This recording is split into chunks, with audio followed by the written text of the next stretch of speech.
I'm George Galloway, and I present كلمة on Mayadeen television. Here we are in London. I speak my words freely, either in Parliament, on television, here on the streets of London. كلمة means free word. That's what I speak. So كلمة is a two-way conversation. Check it out on Mayadeen television.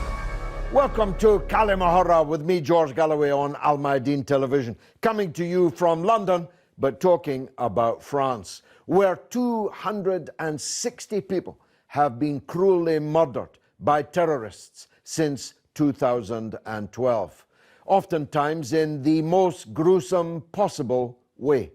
And this year of 2020, the killings have stepped up again.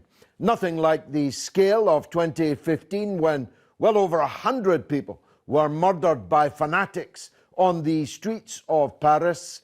But the fear of the people of France is that they have an enemy within, which is remorselessly closing in on their way of life, which they celebrate as secularism or laïcité.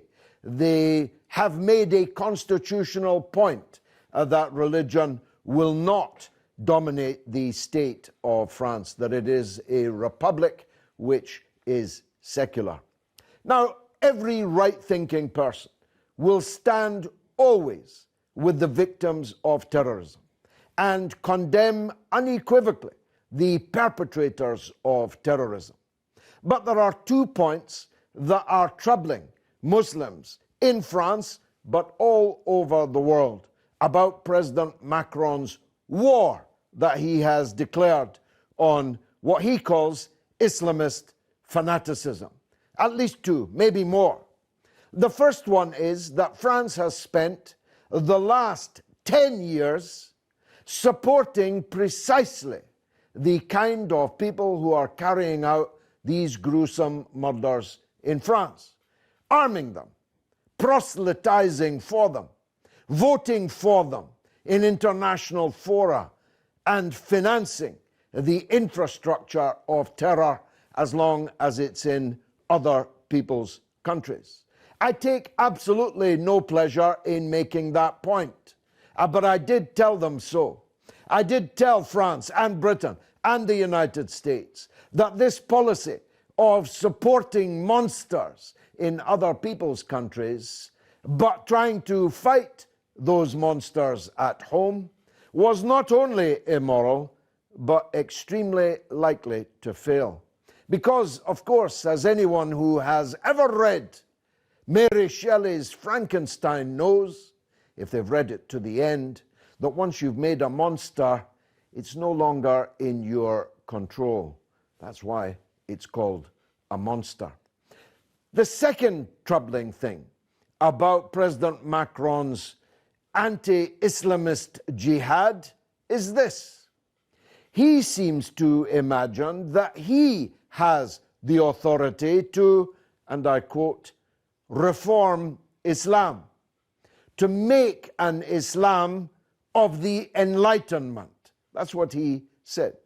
And he described Islam as being in crisis all over the world. Well, there is no doubt that in many parts of the Islamist world, there is a crisis. In many parts of the Islamic world, there are deep-seated problems. But countries like France are oftentimes to be found at the heart of these crises, at the heart of these problems. Some of Macron's closest aides have singled out kosher and halal butchers as a bad thing, as something which leads to separatism and communitarianism. And in fact, the French Republic has taken its secularism oftentimes to extreme. The most absurd example, though I could give many, was when a woman was arrested on a beach in the south of France for wearing too many clothes. Now, we're asking, the proximate cause of the latest murders was again Charlie Hebdo, was again people showing children and otherwise publicly exposing grotesque caricatures. They're not cartoons. Tom and Jerry is a cartoon. These are grotesque caricatures of the most sacred people, not only the Prophet of Islam, Jesus and many others are grotesquely caricatured by Charlie Hebdo. And so we're asking the question, is this freedom of speech or is it incitement to violence? I have, as always, a distinguished audience here in the studio and online to help us explore this fundamental question. First up is Ahmad Thompson, a barrister and an Islamic scholar. Dr. Thompson, that polarity, freedom of speech or incitement to violence, where do you stand on that? I think the thing is that to understand it, you have to go back in time a bit. If you look at the French occupation of North Africa, that was brutal. Thousands of people were killed, beheaded. There's even a French stamp that shows a row of severed heads on a wall in Morocco. It was actually celebrated on a French stamp less than 100 years ago. But then if you go even further back to the French Revolution, where all these rights were born, this was at the expense of one class who were completely murdered. So the Christian monarchy was removed from society. So that is why it was called the Terror. The heart of this terrorism is actually not from somewhere across, it's actually in France's own backyard, if you like. And it's at the root of what has happened, because most Muslims coming from North Africa who've settled in Morocco, within each of their families is a memory of that time. And sometimes people with that deep-seated memory will go to extremes, just as the French went to extremes against them. It's kind of built in the equation. So in some way that has to be resolved. I think also that as far as freedom of speech is concerned, most kind of rational people will say, well, freedoms are great, but there has to be a limit to it. And for example, as Jacques Verger, the famous French lawyer, once said, if you proposed making a porno movie about Anne Frank, you wouldn't get very far, because there are certain limits about what is acceptable in society. And I think certainly as far as the mocking any of the prophets, including the Prophet Muhammad, but also Moses and Jesus, peace be on all of them, there should be a limit here. And if you want to regulate it by secular law, because the penalty under Sharia is too horrifying for people, then it would be very easy just to say anyone who insults any of the prophets will be guilty of inciting religious and racial hatred. And if that was a penalty, just in the same way that it's a penalty to mock the French flag, for example, then that would defuse the whole situation overnight. Yes, but one man's mocking is another man's free expression. I'm unaware of the penalties against mocking the French flag, but people mock the flags of Britain and America all the time, including in the Muslim world, of course, in the wake of incidents and so on. You must see the problem philosophically with this. Who will guard the guards? Who will draw the lines of what people can say and cannot say? What are the limits of freedom of speech? Well, in fact, they were laid out by the Prophet Muhammad, sallallahu alaihi wasallam, because he said, whoever believes in Allah and the last day, speak good or keep silent. There's a great wisdom. Yes, but France isn't a Muslim country and has the right not to be. Mm-hmm. Well, that's the path they've chosen up to now. But I think the thing is that if you look at also what the Quran says about the good word, you see, it's not kalima hurra. You don't find that in Quran. You find kalima tayyiba. What is the good word? The metaphor of the good word is like a tree with its roots firmly in the ground and its branches in the air, and it gives fruit in its season. And then it says, compare that with the corrupt word, which its fruits are the opposite. And the thing is, when you say, I'm free to say whatever I want, you don't have that basic distinction between a good word and a corrupt word.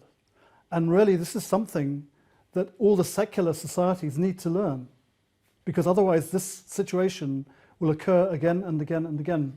Well, look, the French gave asylum to the decapitator of their school teacher at the age of 6. He grew up in France, a non-Muslim, secular country. Why should he be other than utterly excoriated and condemned for carrying out such a barbaric act on a citizen in a country that gave him and his family safe haven? Well, you see, this is the thing that obviously you can't justify anyone taking the law into their own hands. And this is also a principle under Sharia law, that you can't take the law into your own hands.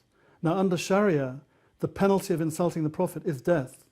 But for that to be carried out, it has to be by judgment of a qadi. Now, one of the fruits, one of the results, you could say, of the European colonization of the Muslim lands is that most of the Muslim Islamic educational edifice has been destroyed. And there are very few Muslims who've actually had a proper Islamic education. But the thing is that because that infrastructure of proper Islamic education and law is being destroyed, it means that you get young people who don't really know very much taking the law into their own hands and doing stupid things and often killing innocent people. It's not justified under any legal system, whether secular or religious or whatever, but that's what happens.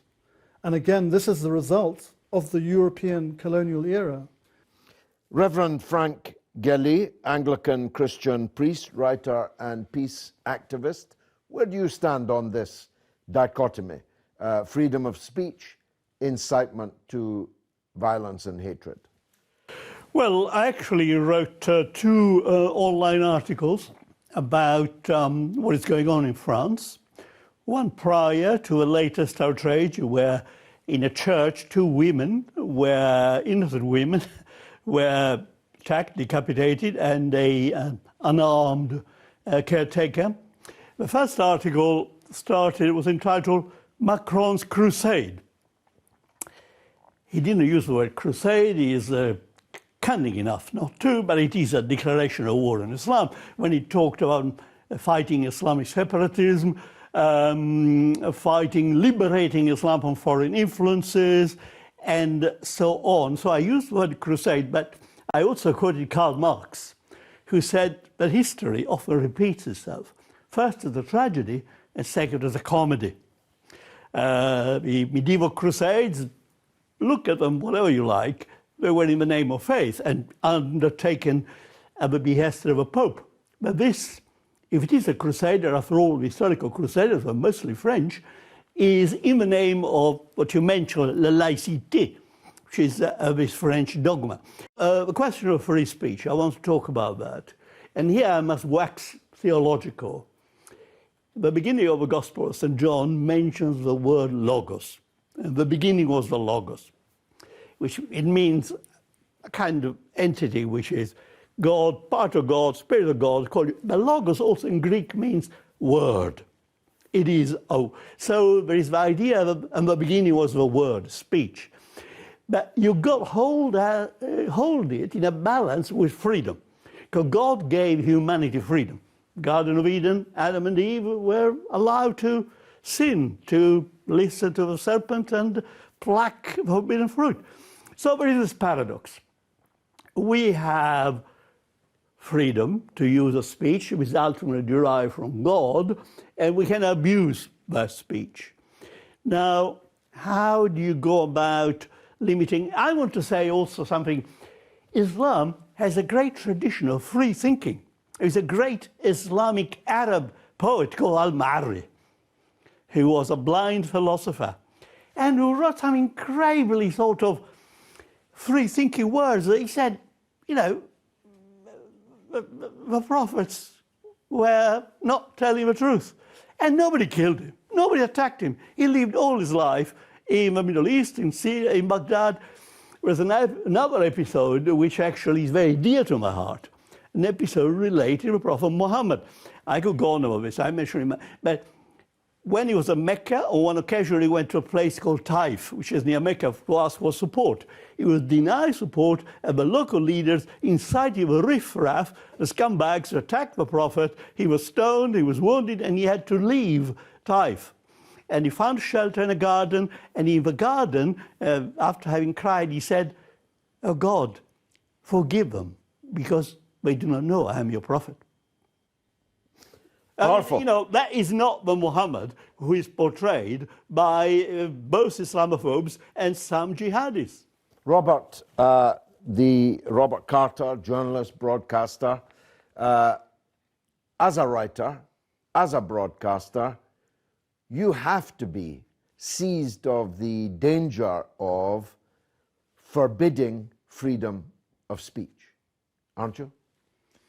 Well, obviously, there is a difference between freedom of speech and freedom to insult. And I do believe in the idea that there should be some limits in some areas. So, for example, if I wanted to go and write a hateful article based on how people from Africa are incompetent and they have like smaller brains, for example, this type of hate rhetoric, you could defend as well, I've got a right to say it, no matter how disgusting it is.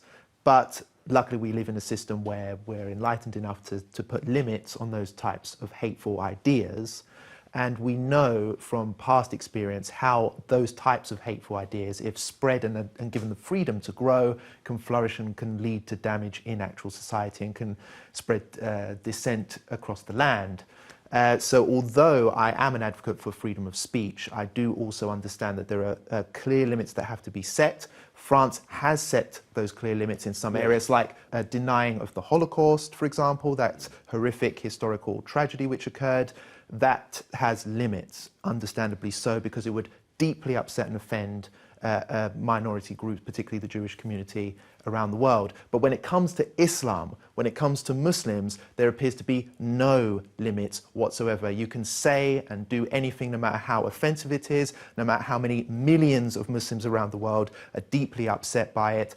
And we have to ask ourselves, why is it? Why is it that France, which claims to defend freedom of speech, but also stand against hate speech, which is what Macron tweeted when President Erdogan of Turkey insulted him publicly. He said, we condemn and take stances against hate speech. But why is that not the case when it comes to Muslims? Why can Charlie Hebdo and these other racist magazines attack Muslims endlessly, and there's no defense from the so-called state which represents all of French people? All of that is exemplary argumentation. But you work for a television network that has been closed down, banned, shadow banned, censored, blocked out. Do you see my point? That once you begin to justify the refusal of one person's freedom of speech, it's much easier to close down your own. Well, then why is it that the Muslim Voice, and it's a Muslim channel I work for, remember, so it is relevant to the point I'm making. Why is it, again, that it's the Muslim Voice that is being gagged in the West? Why is it not, other issues? Again, it falls into this line that the West claims that it defends all freedom of speech. But I'm here to say that it does not. It only defends the freedom of speech that they want, and it includes the freedom to hate and insult Muslims. When Muslims dare to speak out and express their own view politically, we're now having this persecution coming from the French state, it's coming from Austria now as well, against political Islam. And I'm here to say that if any Muslim wants to speak out and condemn French imperialism, as Ahmed has done very well during this discussion, they start to be classed as radicals. These generic blanket terms start getting used, such as being an extremist. I could be quite easily described as an extremist because I'm condemning Macron, for example. Let's hear from a Frenchman. Dr. Mustafa Traoré is in Paris, in France. He's a lecturer at Assas University in Paris and a blogger and a journalist. Dr. Traoré, welcome. You're welcome. Thank you. It was a pleasure. Doctor, you live in France. You're a man of intelligence and reason. Is this freedom of speech, or is it incitement of hatred towards Muslims? Yes, I'm going to start with the fact that France is very well known for its freedom of speech. So it dates back, this kind of freedom, it dates back to the French Revolution. So it is something that French people cherish a lot. And but there is also hatred, which is obvious, and especially towards the Muslims. I think that what happened after the crime that was committed by a terrorist here in France, there was some few issues with the language that was used by the French president. So I think that we've got to be very careful with words, especially when you've got Muslim community in France suffering for many reasons, and mainly because of discrimination and racism. Is there a historic context as to why we've seen these events unfold in the way that they have? Yes, and this is what I was trying to explain. So you've got the Algerian War that was terrible for the French. They lost the war, and it's still in the memory of many French people. And you've got also Charles Martel. And if you look at the French history, it seems that the birth of France as a nation dates back from the time when they liberated the territory that was occupied by some Muslims in the south of France. So this is very strong. And if you look at Marine Le Pen, she refers to this period of history very often. Some people say that everyone is targeted in satire, not just Muslims. What's your point of view on that? I think I'm in favor of freedom of speech, as long as you respect the others. But there is an episode in the French history, or in the history of this newspaper, Charlie Hebdo, when one of the artists started criticizing and making caricatures about the Jews. This was not accepted. So how come it is accepted to mock all the other communities, but when it comes to certain communities, it is not accepted? What can President Macron and the French government do to resolve this situation? I think it has to do with education. So talking about caricature in schools and this freedom of speech is maybe it's not something bad, but you've got to know how to do it. Yes, but Doctor, what should the government do? Yes, definitely. This is what I think they should do. They should better teach about racism. If I were the president of France, what I would do, I would just contact Charlie Hebdo, just privately, and tell them, okay, this is the situation. So please stop this one. You are targeting a community that is already going through very difficult times for different reasons. Much more of this after the break. Stay tuned.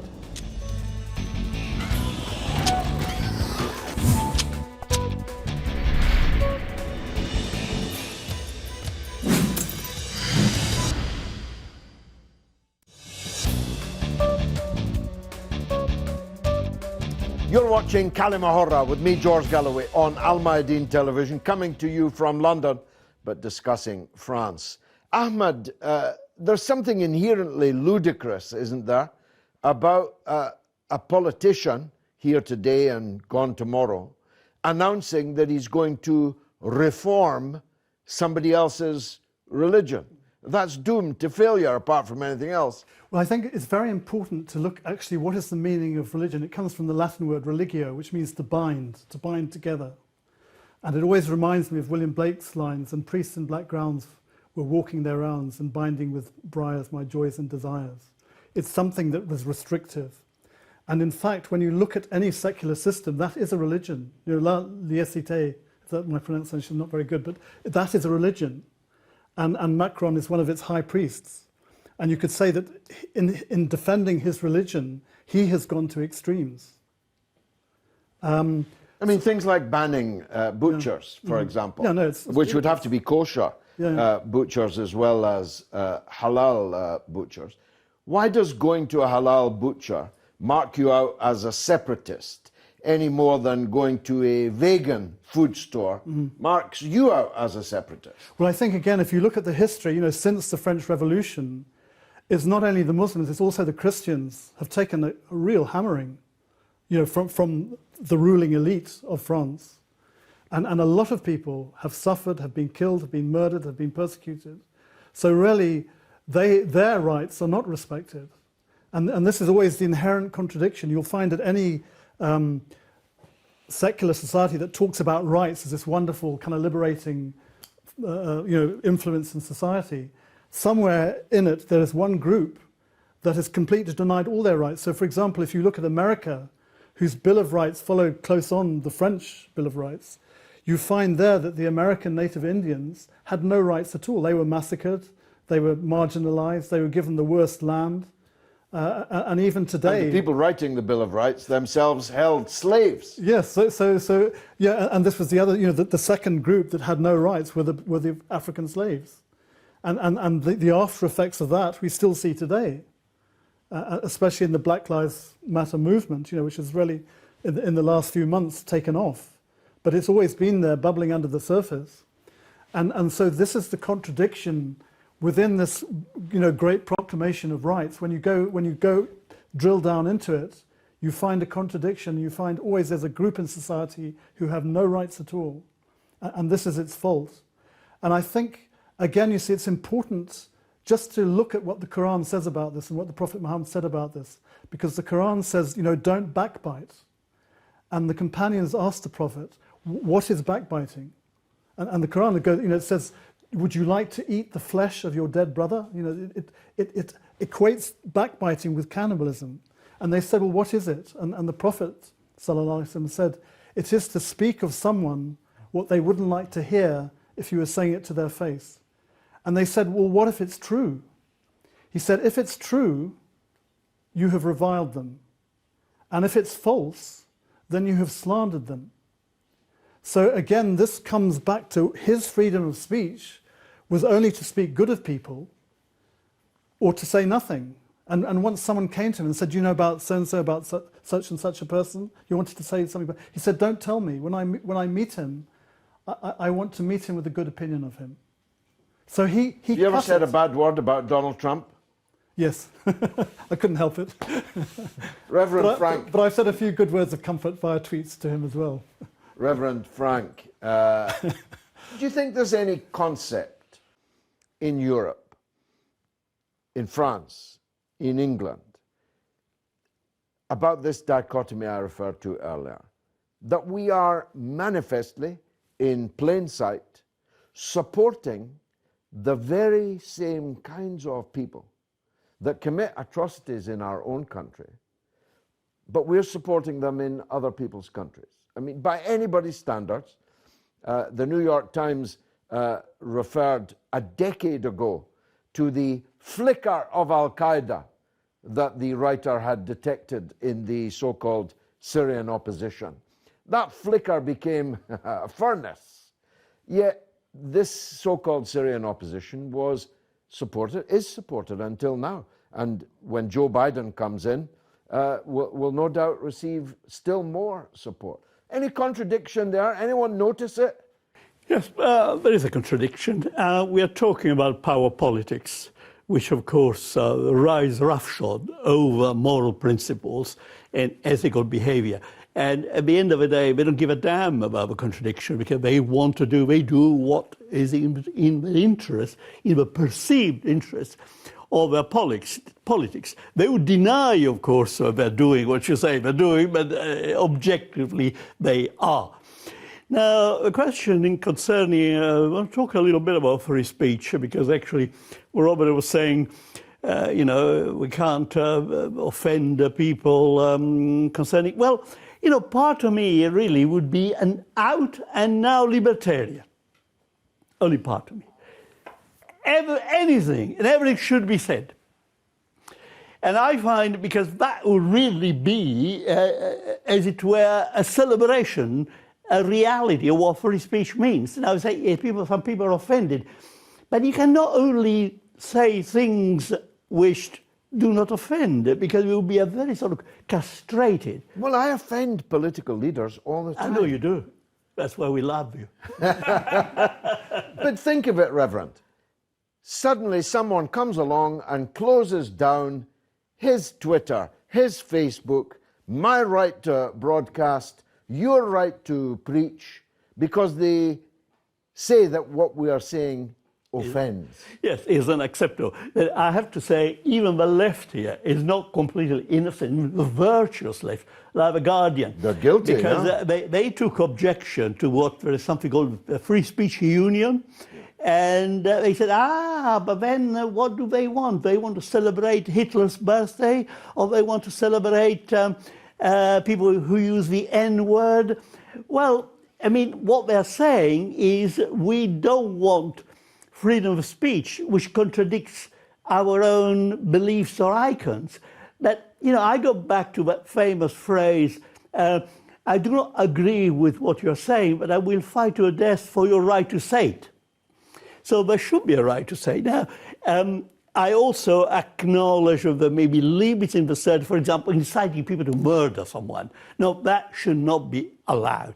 That is a violation. But there is a Human Rights Act, which is now part of British law, Article 10, freedom of expression. Everybody should be allowed to express their own opinion, but there are qualifications. You cannot incite disorder. You cannot incite. Tell that to Julian Assange.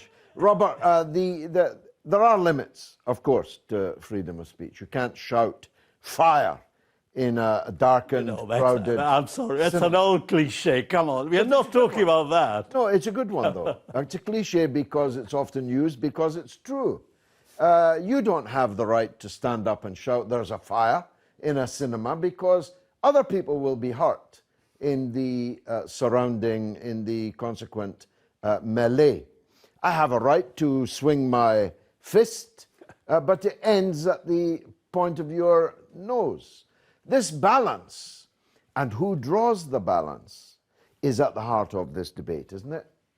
Yes, and I can tell you quite honestly that Muslims are more than happy to have a civil, normalized debate on these issues, even debates on Islam and Sharia and all this type of stuff. Muslims are not advocating for a blanket ban. You can't talk about Islam, you can't talk about the Prophet, you can't criticize Islam, or we'll go out and protest and attack you. That's not what Muslims are arguing for. What they're saying is that, look, we are under attack day in and day out. We have people ripping hijabs off of our women in the streets because they don't like the way they look. We're being discriminated in the workplace, not given jobs because of our name is too Muslim, where our name's Mohammed or Ahmed or whatever.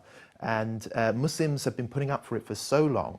But when it comes to the French state using all of its forces to support a racist magazine, which again and again targets Muslims and their most beloved, holiest figures, and then the government supports Charlie Hebdo in that against Muslim outrage, says we're not backing down. The Muslims are saying enough is enough. You can attack us day in and day out, but please leave our beautiful religion out of this and stop conflating Islam and the Quran and the Prophet Muhammad, peace and blessings be upon him, with terrorism, the crimes of one person who murdered someone, for example. It's not fair. It's not done in reverse. You don't have white people being lined up every time there's a right-wing racist terrorist attack in Christchurch, for example. You don't expect all white Westerners or all New Zealanders to line up and say, we're sorry for terrorism, we're sorry for Christianity, we're sorry for the way New Zealand is. We don't expect that, and it's normal. But when it comes to Muslims, it's a completely different scenario. We're expected to all apologize for the acts.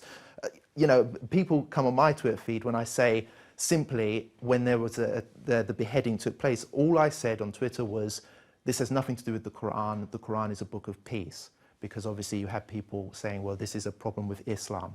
I said, it's not, it's a horrible act, but Islam is a religion of peace. People were coming at me and saying, well, you should be apologizing. You should be doing this. Why? I have no connection with that horrific murderer. He obviously had his own reasons to do it. Why should I, as a Muslim, apologise for that. Do you see what I mean? And what Macron is doing is playing a dangerous and dirty political game by conflating Islam with terrorism. He's using it as a political tool to beat minorities with in order to gain support for himself among a growing right-wing identity in French electorate circles.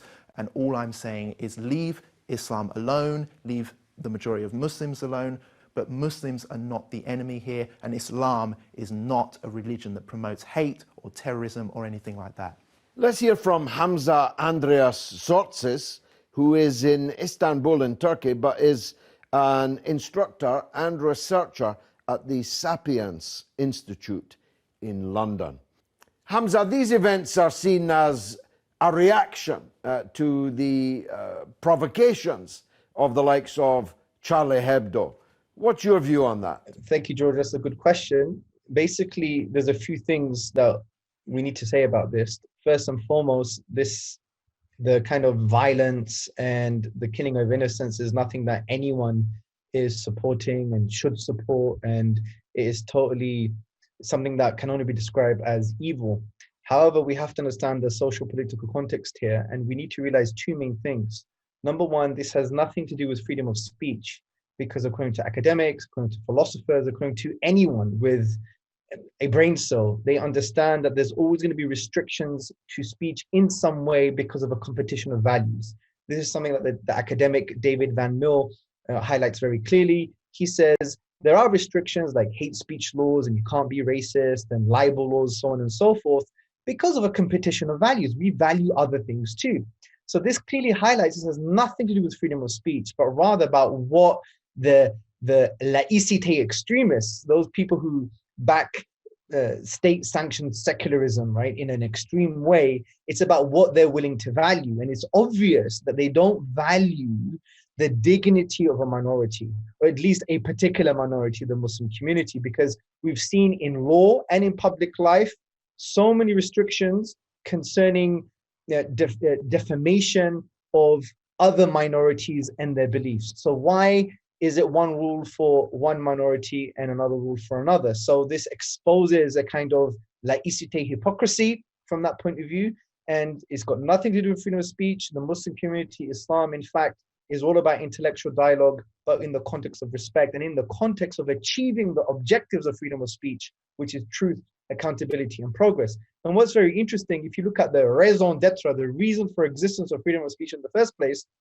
you see it was about those who didn't have power to challenge those who have power. In the context of history, it was the Catholic Church using the coercive arm of the state. But what's the irony is the French government and those in power now are using freedom of speech to denigrate a despised minority. So this just shows that they don't have the right values in place in order to ensure that all minorities feel part of the same community. And this exposes, in my view, a kind of Islamophobic agenda, personally. Satire can be, and indeed is, often directed at all kinds of groups. Why are Muslims reacting in this way? Well, that's interesting, George, but we have to realize that I don't think that they're putting cartoons of Jesus, upon whom be peace, or other religious figures on government buildings in France. That's the first point. And the second point is, well, are they really treating other minorities and other ideas in the same way? Not all the time. For example, look at the history of Charlie Hebdo.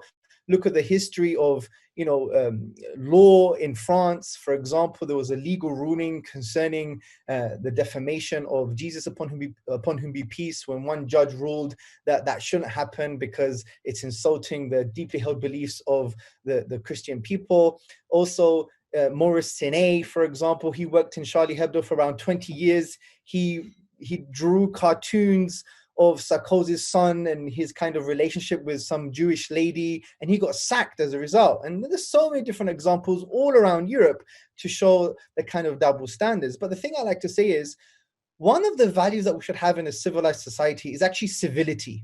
We must be civil. And I'm for freedom of speech from an intellectual point of view and about accountability and progress for sure. But if we basically use our freedom to insult and degrade in a way that goes against the objectives of freedom of speech, then we need to have a little bit more of a serious discussion.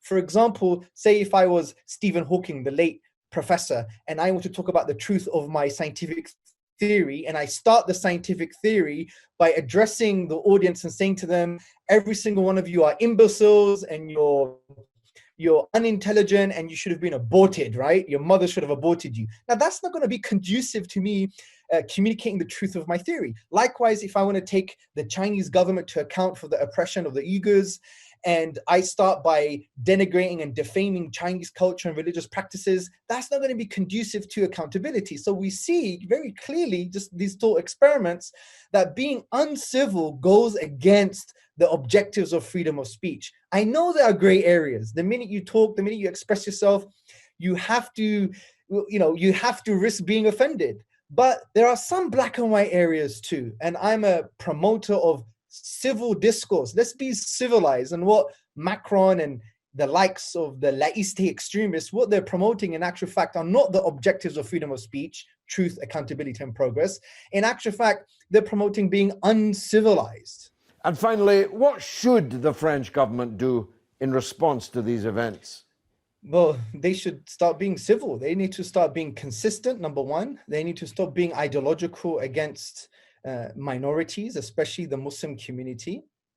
And they should stop using the Muslim community and a very, very small minority of extremists and use that to basically, oppress the Muslim community. If you know what's been happening in France at the moment, so many charities being closed down, mosques have been closed down, just because, not because they're extremists, they're mainstream, the peaceful Muslims, law-abiding Muslims, because they are articulating a narrative that goes against the kind of laïcité extremism. So they should stop doing that, and they should start being civil and realize that, yes, the reason there are some restrictions to speech in every single secular country, in every country in the world, is because there's a competition of values. And my suggestion is, why don't you take the value of being civil seriously? And if you do, then we won't have these problems. So let's be civil. Quite a powerful point that, I thought, Frank. The question is not whether we should be civil, clearly we should, but whether we should be forbidden to be uncivil. Well, our friend Hamza, whom I met actually on an Islamic event, a good chap, but I have to say my impression is he doesn't really understand French culture, French tradition, because the notion of laïcité includes, going back to le siècle des Lumières, the Enlightenment you mentioned initially, includes a strong, virulent attack on religion. And I mean, I was brought up as a young man in a country called Italy, and the degree of blasphemy, the degree of insult directly at Catholicism, were Virgin Mary, Christ, unbelievable. But the question of France, I mean, no more you can exemplify the case of Voltaire, who was the iconic figure of Enlightenment. And he wrote a book entitled Mahomet ou le fanatisme, which is an attack on the Prophet, Muhammad, sallallahu alaihi wasallam. And he portrays the Prophet as a power-hungry old man and everything else.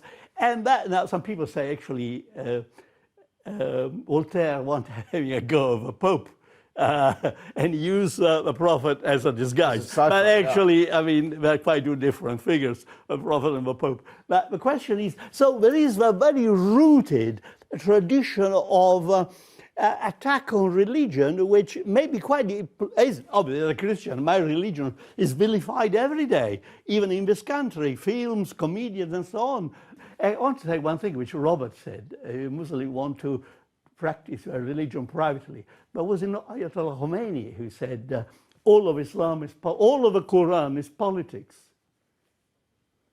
Well, obviously political Islam is a thing, and it does exist in Iran and in parts of the Middle East. But I mean, wasn't Khomeini imply that Islam and politics are the same thing? Well, what's wrong with political Islam? There's nothing wrong with it. If we can have political Christianity, political trade unionism, why can't we have political Islam? What I'll say just before maybe Ahmed comes in on this is that what we're seeing now, like Austria, for example, has recently condemned political Islam, and they're going to introduce new legislation to essentially attack, gag people, have people prosecuted potentially for engaging in radical political Islam and that type of stuff. The problem is with this is they're very broad, generic terms. What does political Islam mean? What does it mean to be a political Muslim? Am I a political Muslim? Am I a political Muslim when I become a politician and also believe in Islam? These are the kinds of problems. So if I was to speak out critically of the Austrian government or the British government and I happen to be a Muslim journalist, does that mean that I'm somehow breaking the law? That's the kind of question. So the idea of political Islam is a massive debate, and obviously, you know, you can talk about it in the context of being in a Muslim country in the Middle East or here in the West. But the problem I have is not with that discussion, it's with Western politicians who lean to the right, who want to introduce these generic terms and blanket statements to persecute Muslims who are critical of the establishment. And there are many now, there are many Muslim organizations, activists and charities which are critical because France is a post-imperialistic republic, and so is many other European countries, and they're currently engaging in wars and regime change in Muslim majority countries as well in the Middle East. If you think Macron is bad, you better hope that Marine Le Pen isn't elected president next year. What about, Ahmed, the old saw, when in Rome, do as the Romans do?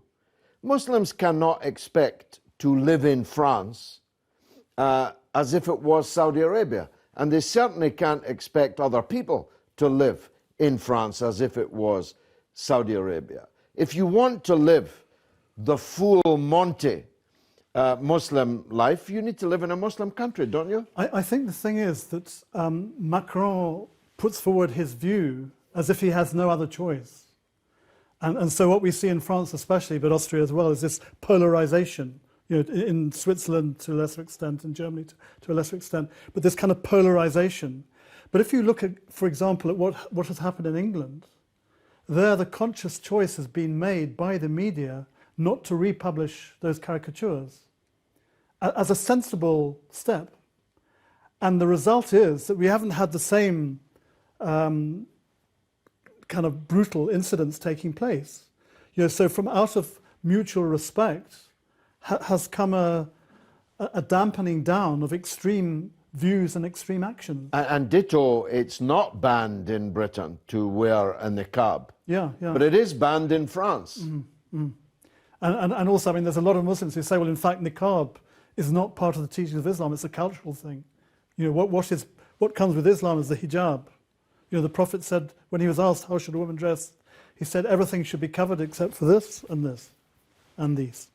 So again, this is another element that people often forget, is that there are cultural practices which are somehow either misappropriated by people following a particular religion, or they're equated with the religion, when in fact they existed before. You know, female circumcision, for example. And people often, you know, this is not presented to people in a way that they can appreciate that sometimes the culture is so powerful that it actually imposes itself on the practice of the deen. So, for example, you get this kind of honor killing that is very prevalent in the subcontinent of Pakistan and India that has nothing to do with Islam. But it's so prevalent there. And then it comes to England, and then they pass laws, obviously, to stop it because it's, you know, hideous, it's horrific. And this is another aspect of what I was talking about earlier, that there needs to be a proper, actually, education. You know, what actually does the Quran say about these things? What did the Prophet say about these things? And this has to be taught by people of knowledge, not by people who've just read the odd hadith and the odd Quranic ayat on the internet and come up with their own fatwa. You know, that's not Islam. And you always find that people who have taken their Islam from people who embody it, who've taken their Islam from people who embody it, going all the way back to the Prophet, sallallahu alaihi wasallam, they have a very sweet way of life. I mean, I remember when I first traveled in Morocco, and I wasn't a Muslim, and wherever I went, I was welcomed, I was fed. People said, come and stay with us, stay as long as you want. And I was suspicious. I said, why are you being so nice to me? And they said, well, we're Muslims, and part of the teaching of Islam is that you have to look after the traveller, and you're a traveller, so we're looking after you. You know, there wasn't any ulterior motive. They weren't out to rob me. They knew that if they gave out from what Allah had given to them, Allah would give to them. And so they had no anxiety about their provision. And I remember writing back to a friend on a postcard, I said, these people know how to live. And I said, these people, like, they were separate. Me becoming a Muslim, not a chance, because this was this foreign thing. But now, 45 years later, I say we, I don't say they. Because in the end, I had no choice but to accept Islam. Once I saw the reality of it in people, not this kind of political argumentation and these political moves and this kind of awful kind of state discrimination. When I met real people, I thought, wow, these are human beings. These people know how to, Muslims, proper Muslims know how to live. And how dare anyone attack them in the name of secular freedom? Well, if every Muslim spoke like you and felt like you, there might not be so many problems in the world. Thank you, Ahmed. Thank you, Robert. Thank you, Father Frank Gilly. This has been remarkable, though incomplete, because this is an argument that's going to run and run.